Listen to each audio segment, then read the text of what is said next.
Ikaw pa rin ba yung hanap ng hanap, nood dito, nood doon, ng iba't ibang strategy or aral ng aral ng kung ano-anong indicators, pero hindi pa rin naman nag-work? More like a circle of doom, tama?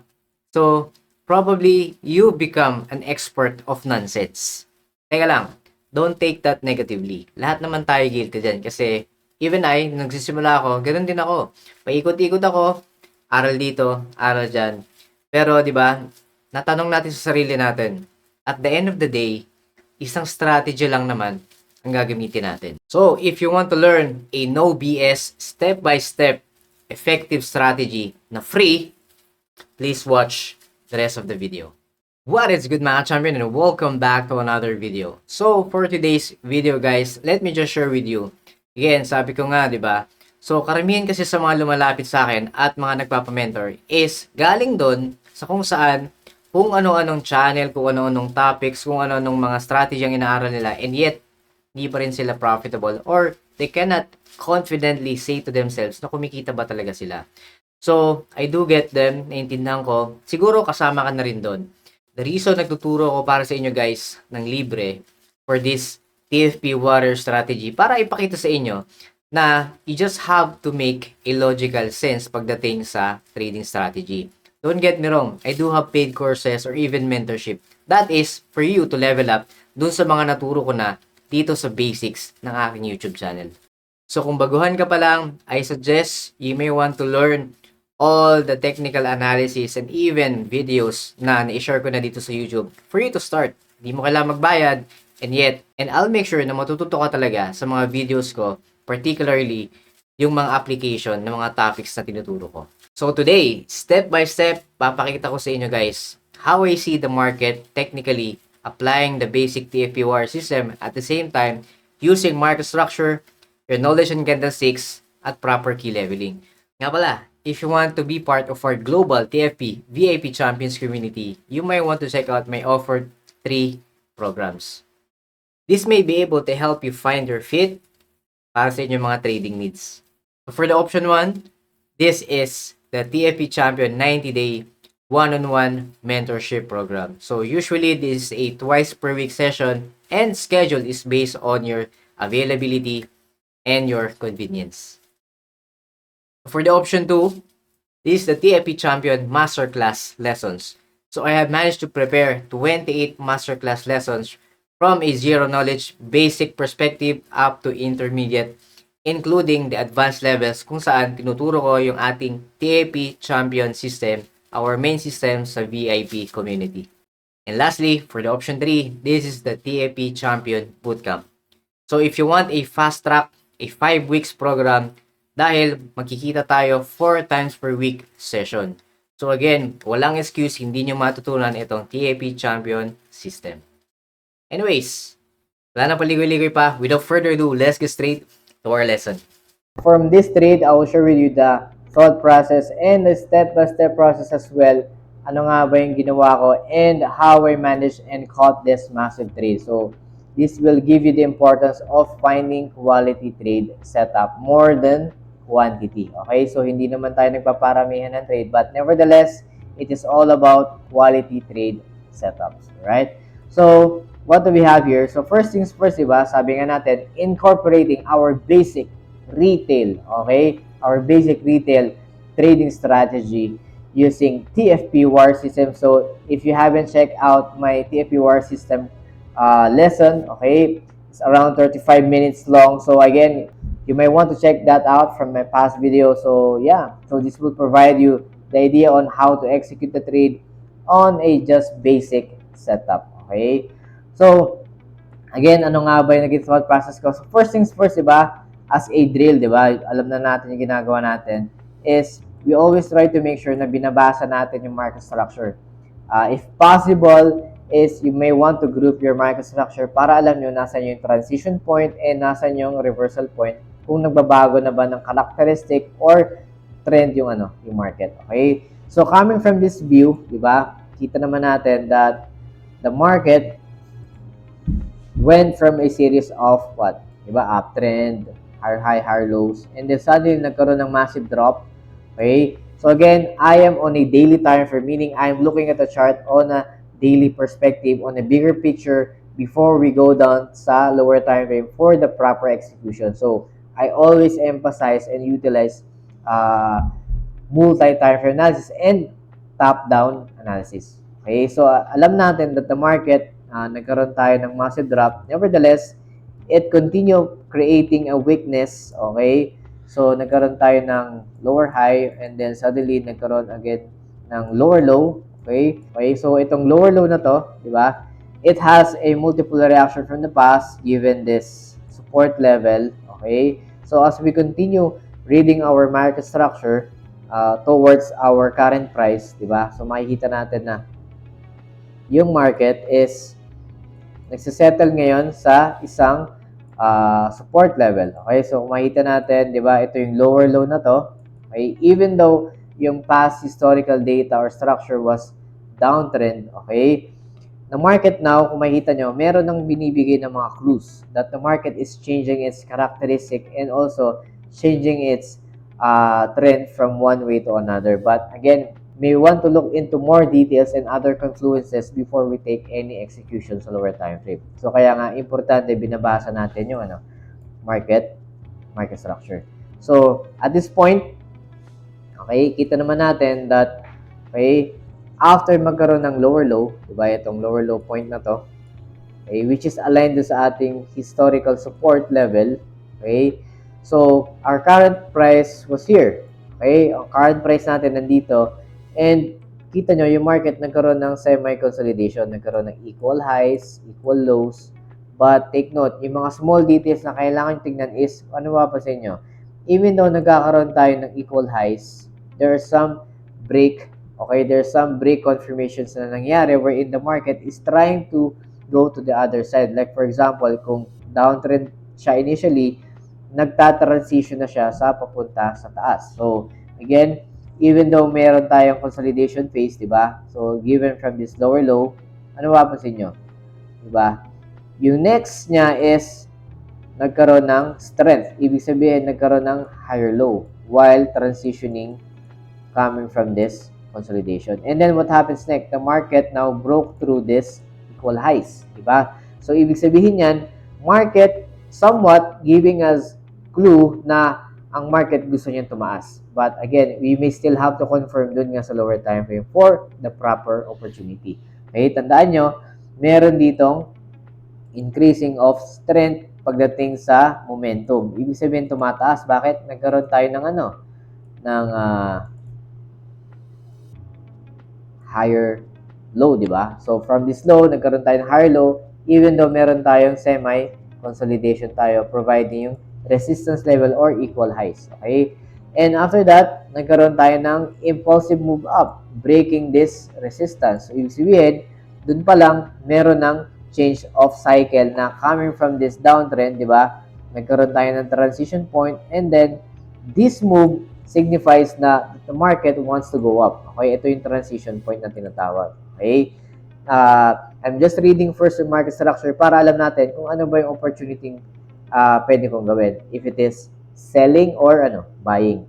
Given this condition, since meron ng impulsive move up and breaking this equal highs, so we can fairly say that the market wants to go up. So maghahanap tayo ng long opportunities. So again, yung mga small details ito na minsan na-overlook natin dahil masyado tayong distracted sa indicators, kung ano-anong advanced strategies na hindi naman natin naiintindihan pa yung basics, or we don't have enough full good basic foundation. So again, lalo lang kayo ma-confuse. So tandaan nyo guys, if you master well your basics, okay, it will provide you more massive knowledge and of course experience para transition kayo sa mas advanced. So again, if you want to be my student and learn more deeper when it comes to the trading concepts ng Forex trading, again, you may want to check out my TFP VIP Champion Mentorship Program. Okay? All the details at the description, and you may want to message me on my official Facebook page, TFP Champion Online. Right? So again, nagkaroon tayo ng impulsive move and then somewhat nag-consolidate, but it retains another provides another, diba? Kung makikita nyo, meron tayong higher low ulit. Kasi bakit? nag-i-increase na ng momentum from this low, di ba? Pataas siya ng pataas. So, ibig sabihin, merong strength going up or the market wants to go up at this point. So, ano yung mga gagawin natin? So, now it is the right time para mag-plot tayo ng proper support and resistance. So, sabi ko nga, di ba? If I want to look for opportunity, I will plot my higher time frame key level of support and resistance. So, at this point, magpa-plot tayo ng support and resistance. So, meron tayong multiple reactions. So, tinatansya ko na lang to. But again, if you want to check nga yung proper zoning natin and other support and resistance, go check my past videos. Tinuro ko naman kung paano. But at this point, I'll just use a certain line kasi aware naman ako na this is a strong support logic coming from this retail level. Okay? So, again, dahil meron tayong multiple reactions, di ba? Coming from this, okay? So, this level is significant para sa mga, para sa mga buyers.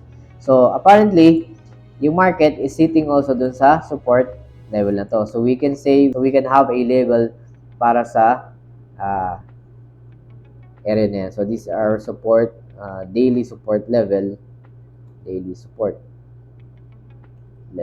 okay?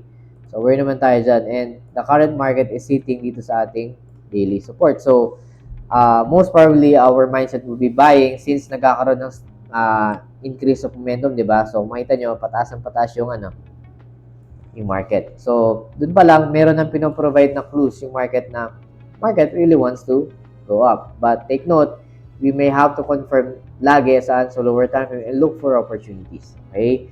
So, again, speaking of confluences, di ba, meron na tayong support. Okay, so ibig sabihin yan, this is our buying area. But again, can we add another confluence para mas magkaroon pa tayo ng convincing na judgment pagdating sa buying opportunity? So, I will use my trend lines. Okay, so again, okay, so which means, okay, sabi nga natin, sa rules ng ating TFP-WAR system, at least 2 confluences is required para masabi natin na yung area natin or high probability trade setup is nasa tama ka. So, ibig sabihin, if we're going to have a buy high probability trade zone, ibig sabihin, kailangan nasa ibabaw ka ng horizontal support and trend line support. Okay? So, at this point, I am on a high probability trading zone on a higher time frame, which means I can treat this level as a high probability zone for me to take a long trade on a long term. Okay? So, ibig sabihin yan, most probably, kung magte-trade ka ng long term, target mo lang naman since ito yung last bullish candle from this move, di ba? Okay, from this move, makita nyo puro bearish candles and the last bullish candles ito. So, you can take the target for take profit later on at this level. Okay, this sa week ng yan, di ba? Ng bullish candle. So, yan lang yung ating reference on a long term na. Diyan tayo magti-TP or diyan tayo maglalagay ng target natin or take profit level kapag magti-take tayo on a long term perspective. Okay? So, aware tayo, tandaan nyo guys, aware tayo na nasa loob tayo ng isang malaking HPT zone. Kasi bakit? I am above horizontal support and I am above trend line support. So, when it comes to the third confluence such as yung ating counter trend resistance. So again, kung titignan natin yung overall structure, okay, most probably dito pa siya tatapat. So, ibig sabihin na squeeze tayo sa loob ng isang triangle. Okay, so if I were to extend tong, delete ko lang tong mga lines. Okay, if I were to extend itong trend line support natin, di ba? So, meaning we are squeezed in the opportunity of providing trading range within this triangle. So again, if I were to take a long position on a long-term perspective, okay, most probably, hanggang dito muna yung TTP ko. Okay? I would not be crazy enough para mag-assume na ang market is tataas yan. Not unless it broke through this level and of course, it must be in confluence with above this counter trend line resistance para mas maging long-term yung move natin na pataas. Okay? Otherwise, we are still confined in this level of trading range. So at this point, anong gagawin natin? So, do we have any clear evidence na pwede na tayo mag-take ng long position? Of course, wala pa sa ngayon. Nandito pa lang tayo sa loob ng high probability trade zone. So, dyan na mag-matter yung inyong knowledge of top-down analysis and multi-time frame analysis. So, again, even though nandito tayo sa high probability trading setup for a long position sa higher time frame, that doesn't mean na pwede tayo mag-execute ng long position. So, that is a time that we will now go down sa mas mababang time frame to look for more clues at other conditions that will satisfy yung ating TFP war system as a buy position. So, pupunta ako ng 4 hours. Alright? So, what can we see? Okay? So, 4 hours, meron tayong bullish candle dito. Okay? And ano nga ba yung ginagawa natin usually? So again, if I were to buy, I want to make sure that I would have to break a certain resistance level. So saan manggagaling yung inyong resistance level? That is from your previous 4-hour high nung candle na yun. Okay, dito sa previous 4-hour high natin. Okay? So ito ngayon yung magiging Okay? Yun yung magiging resistance ko. Bakit? Tandaan nyo, if talagang tataas ang market, it should be breaking itong previous bearish candle natin. At yung high nun, yung range na to, okay, yung wick niya would serve as your resistance. Kapag nabasag yan, that would signify that the market wants to go up. Dito saan? Sa time frame na to, which is yung ating 4 hours. Okay? So, all we have to do is wait and mark this as our 4-hour previous candle high. So, aware naman tayo ng 4-hour previous candle high yan, di ba? Okay? So, just mark this as for each for each high na lang. Okay?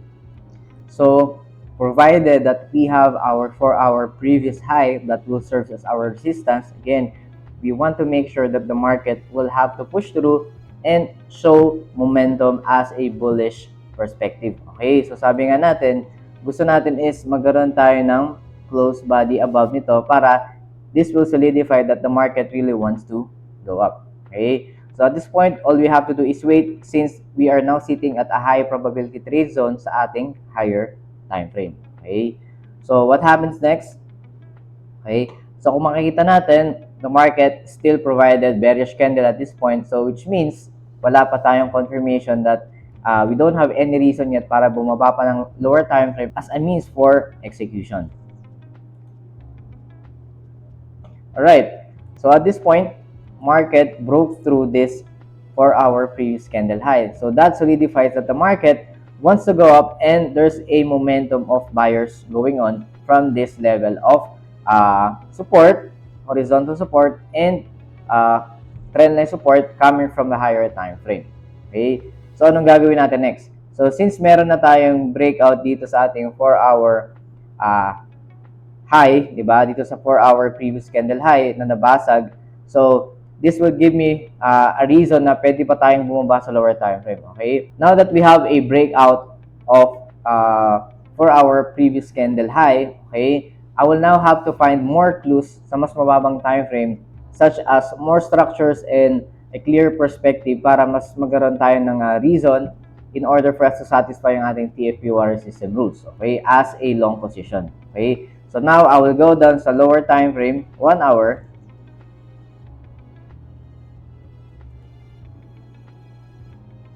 Right. So, at this point, kailangan natin ng more structure para mas magkaroon ng clarity yung market. And of course, if it will satisfy our system rules, sabi ko nga. So, at this point, makikita natin, meron tayong breakout ng 4-hour previous candle high from this 1-hour perspective. So, maybe I can add more confluences such as trend lines, whether nasatisfy na ba yung rules natin. Okay? So, I will use trend lines. Okay? Coming from this point of origin. Okay? So, saan galing yun? From this point and from this point. Okay? So, ano makikita natin dito? Okay? Even though meron na tayong breakout ng horizontal resistance natin that will now act as a support. Okay, sabi ko nga, we will now have to see more clues such as and add more confluences such as trend lines. Okay, so ano mapapansin natin?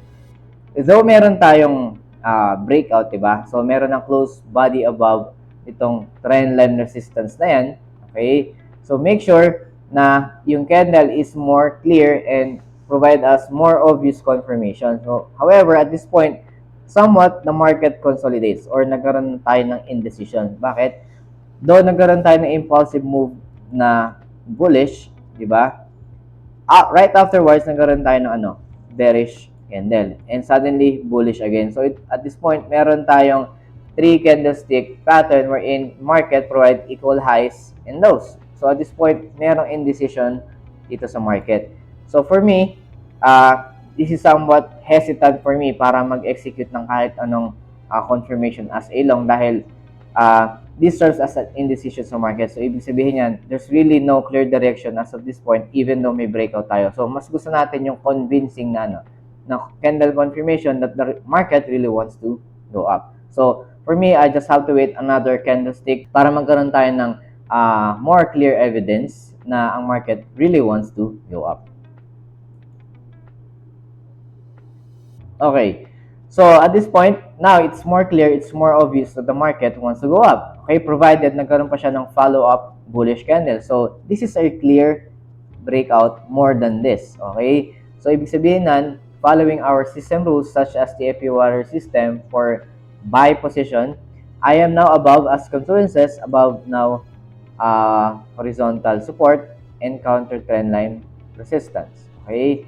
So, ibig sabihin yan, ang aking HPT zone will now be here. Okay? So, ang aking high probability trade zone as a buy would be at this level. So, following our system rules, all I have to do is wait for the pullback or retracement or somewhat correction and makakita dapat tayo ng bullish confirmation candles or buying pressure candles para makabili tayo on a better risk to reward ratio. So, normally, we don't buy on top, but rather, this impulsive move, we want to stay away from this impulsive, but rather, wait for the pullback para mas maganda yung ating risk to reward ratio, ika nga. Okay, so, what I want is to look for bullish candles from the correction. Okay?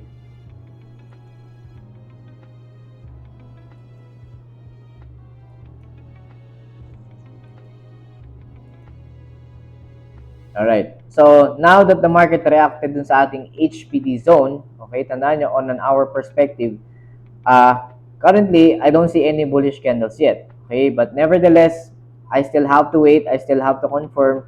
That is why, maybe I can add more confluences. So, at this point, nagkaroon na ng correction, then I can connect my trend line support. Okay, in this sense. Okay, so which means, yung minarkahang HPT zone, ito talaga yung tinutumbok niya. Diba? Because I will now be above itong counter trend resistance, trend line support, at horizontal support. So this will satisfy our system rules as a means for a better quality trade setup. Okay? So all I have to do is wait for a bullish candle and make sure na convincing yon as a means of buying position. So let's check what happens.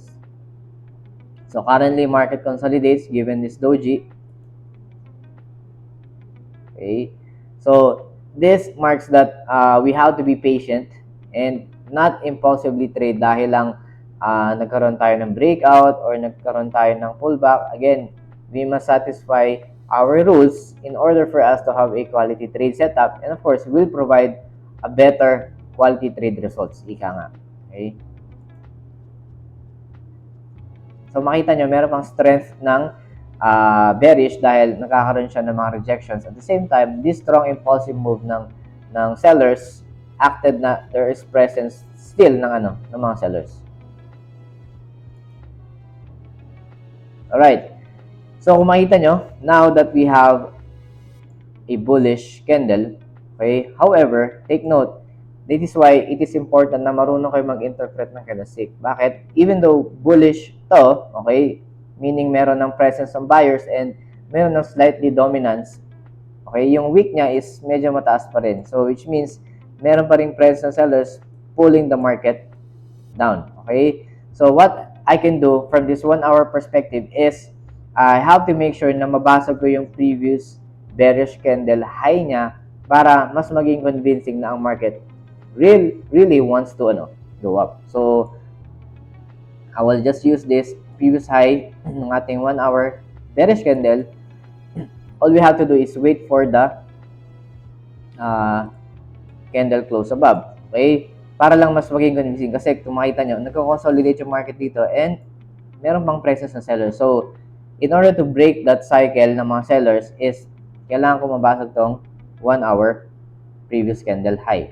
Okay? So, I'll just label this as H1 high. This will be our reference. Okay? So, you see, even though nagkakaroon na siya ng mga bullish candles, this and that, okay, nagsisettle pa rin yung price within that H1 high. So, which means meron pang presence sa sellers and momentum sellers are still there. Okay? So, it even pushed through. So, as of this point, kung makita nyo, nagkikreate naman tayo ng equal lows dito. So, somewhat merong equal lows dito. So, which means, we can mark this as our support, diba? So, nagkikreate dito ng support. So, anong gagawin ko? Since meron akong trend ng support, I can update my trend line papunta dito. Kasi, equal lows lang naman sila. So, I can use that as reference now to update my market structure. Okay? So, again, right now, market is in consolidation phase. Okay? Provided na bearish, bullish ang nangyayaring candles dito. So again, what we want is a push through dito lang sa H1 high natin para mas maging convincing na market wants to go up and we can have a better opportunity for proper execution. Okay?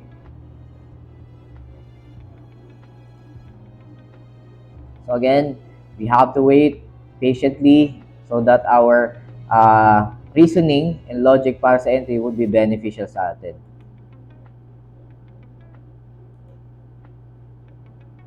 Right?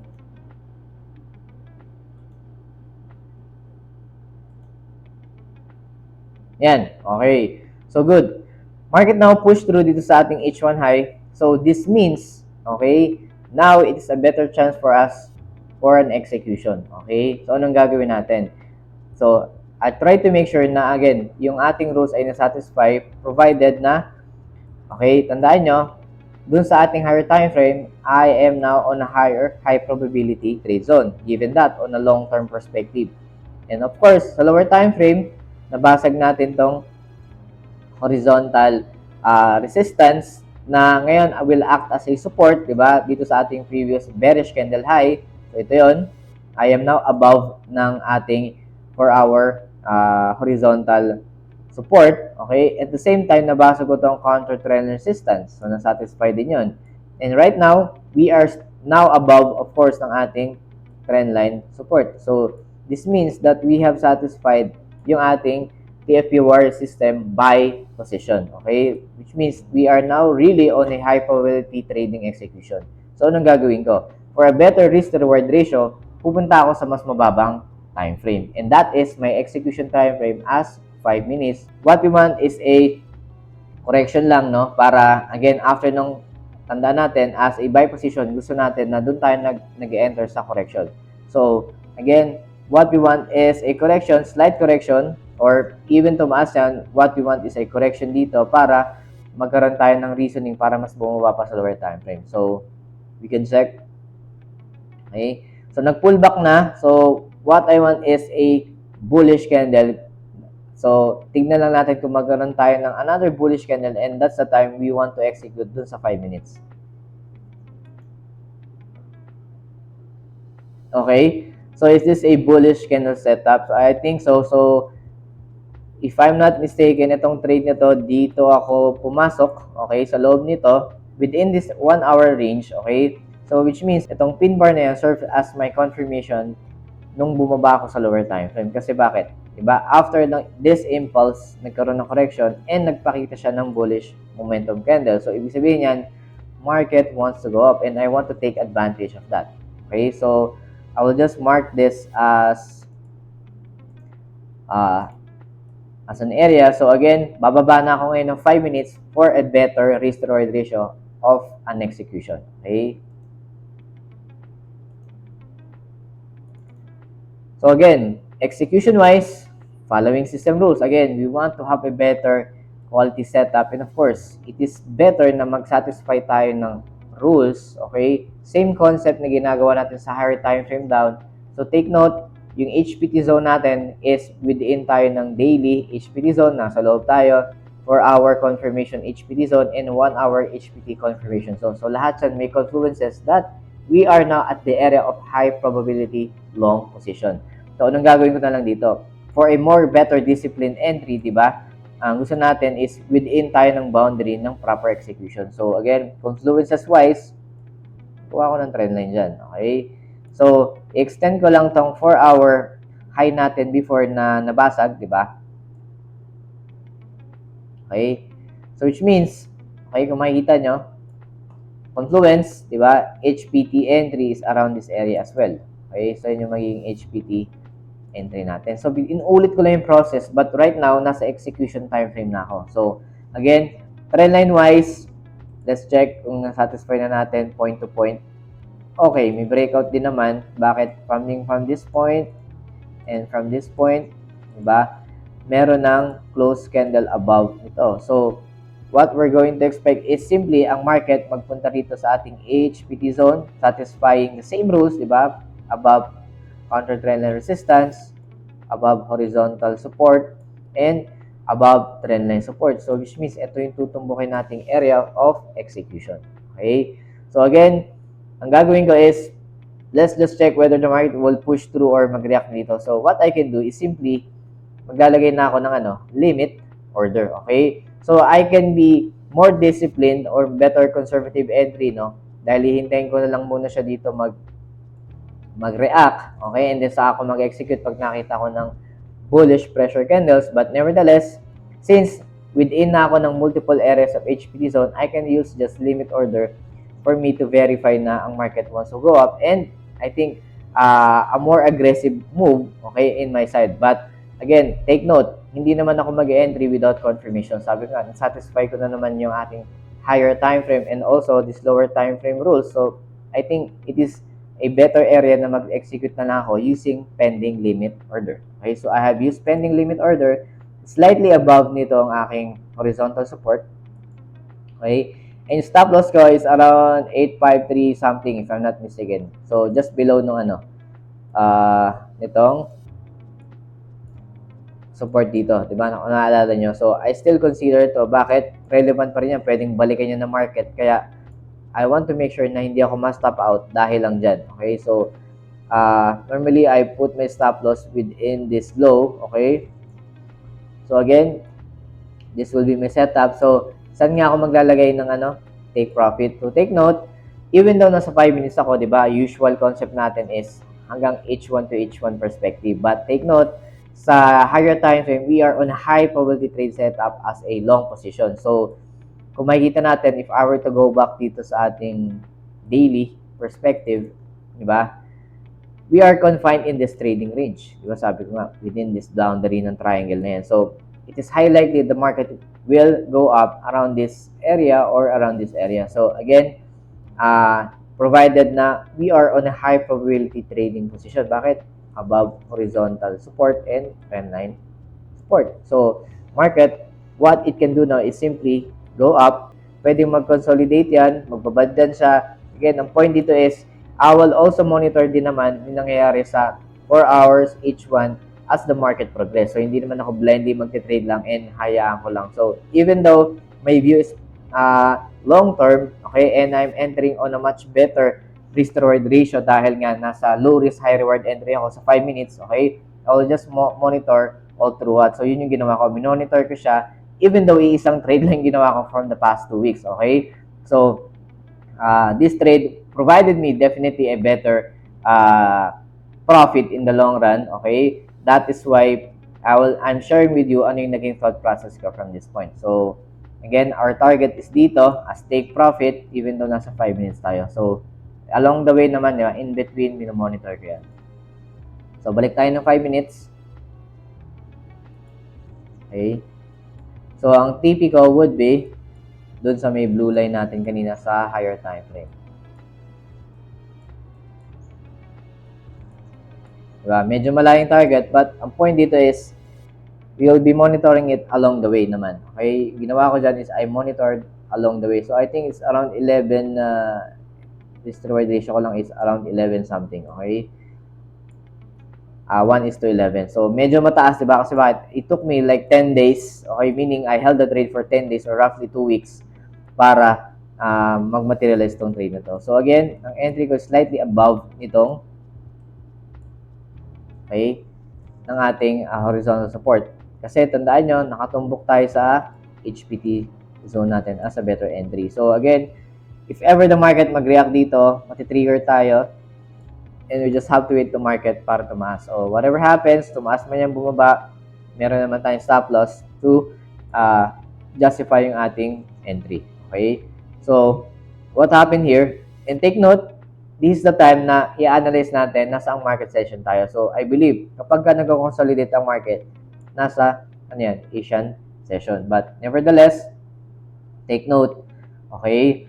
So, we know that the market is an Asian session provided nasa loob tayo ng tokenization. So, ibig sabihin, yung setup natin, nag-perform yan around consolidation phase or Asian session, and we want to take advantage of a strong impulsive move going up or down, depends setup, doon sa ating London session, overlap ng New York at London, or even doon sa New York session mismo. But again, as of this point, what I can do is simply wait kasi naka-trigger naman tayo dito ng nakaset tayo ng buy limit order.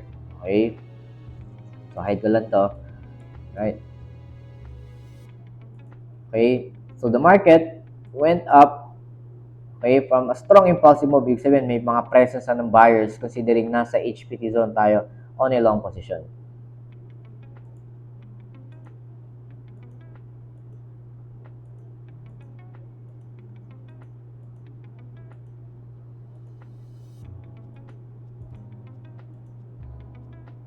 So, at this point, if I'm not mistaken, nandito ako na-trigger, and at the same time, okay, meaning it's running trade na. So, although negative tayo at this point kasi the market pushed through beyond our entry. So, ibig sabihin on a negative side. But take note, we have our stop loss here intact provided we are below nitong equal lows considering that level. Kaya make sure nakikita nyo yung left side lagi sa structure kasi kung medyo tight yung stop loss nyo and you don't consider other areas ng inyong structure, baka ma-stop out kayo and masayang lang yung setup nyo and yung paghihintay nyo in the long run. Okay? So, we don't want to miss this big opportunity. Yung iniisip ko nun, even though I only have one trade from the past 2 weeks. So, again, take note, sometimes it is better to have a quality trade more than quantity. So, hindi naman paramihan ng trade to. Importante is, you have a better positioning para, again, kahit isang trade lang yan, di ba? Provide you a better gains in the long run. Okay? So, it's not about the quantity but rather on a quality trade setup. So, ano nangyari dito afterwards? So, since na-trigger na ako, then hinayaan ko lang naman tumakbo yung market pataas if yun yung gagawin niya. If I'm wrong, then that's it. Di ba? Part ng process yun, in losing. Okay? So, you see, nag-negative pa ako in few hours. Okay? And the market now is on a rally going up. Okay? So, normally, hindi man ako nagmamonitor dito sa 5 minutes sa execution, but rather a slightly higher time frame such as 1 hour. Okay? So, take note, na-trigger tong entry natin kung babalikan natin yung market session doon sa London. Okay? So, it is important to know nasa ang market session ka para aware ka that saan mangyayari or when mangyayari yung impulsive move. So, again, sa London breakout, okay, nagkaroon ng impulsive move up. So, it justifies na I am on a better positioning that time as a setup. So, again, take note, okay, I am using trailing stop at this point. So, gumamit ako ng trailing stop kasi medyo malayo yung target ko. And I'm holding the trade during that time. So, I held for around 10 days, okay? I'm using trailing stop para, again, to make sure na I'm securing yung profits. So, as the market progress, di ba? So, kapag nagbe-breakout siya ng structure, okay, let's say at this point, nagbe-breakout siya ng structure, yung aking stop loss, in-adjust ko sa break-even level sa entry ko. And as it progress even more, nilalagay ko na yung stop loss ko on a perspective ng profit. So, ibig sabihin, naging risk-free trade na to along the way nung nag-break siya ng stock. Sabi ko nga, di ba, even nasa 5 minutes ako, minomonitor ko yun sa H1, sa H4, kaya hinuhold ko lang siya. Okay? That provided me a confidence na ang market will definitely go to my take profit. So again, I'm not saying na ganito rin yung gawin nyo. Pwede na kayo mag-take profit sa 1:3 risk reward ratio as a less greed approach. But for me, yung past trade ko na to is showing you na even though you're entering on a 5 minutes, pwede ka rin naman mag-hold and trade as long as you are monitoring it well off para makita mo yung yung structure ng market and use tail stop. Okay?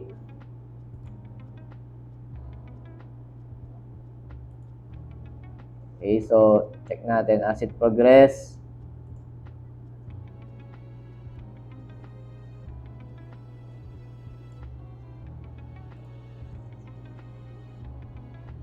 Okay.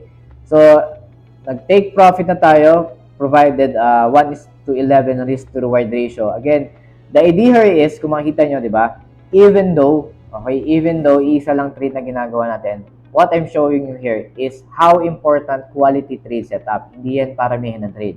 So, you can trade multiple times in this strong impulsive move. Along the way, pwede ko naman gawin yon using scaling in. Pwede rin ako magdagdag ng position. But again, I hold the trade for quite some time because I know that yung aking execution is quality enough para for me to hold the trade, di ba? So that provided me the logical reason na i-hold muna yung trade. Again, this is just me sharing with you na pwede rin naman pala akong mag-trade ng few trades but more quality trade setup. So, that's it. I hope you find value dito sa ating lesson.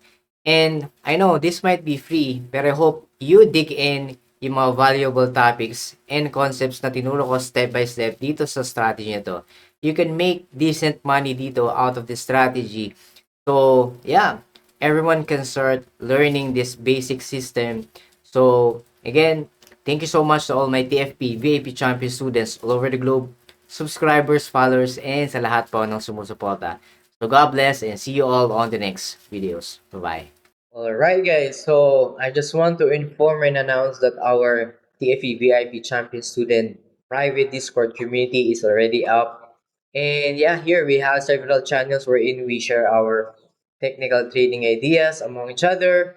And of course, we also have our weekly trade ideas para sa ating mga weekly forecast para sa mga currency pairs and some announcement section. And of course, since tayo ay global, of course, we have other students as well na galing sa mga ibang bansa overseas. So, we introduce ourselves and introduce kung saan tayo galing, sa bansa tayo ngayon, OFW man o hindi. But nevertheless, this is a healthy community para mag-share ng mga trading ideas para sa inyo guys. And hopefully, I will be putting up a server publicly para sa mga baguhan naman and those mga followers and subscribers natin. Alright?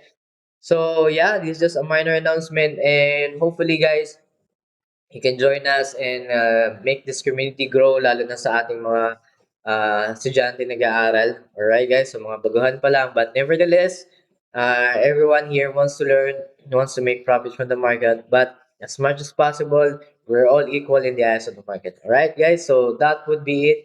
So yun lang and thank you very much. Right, bye-bye.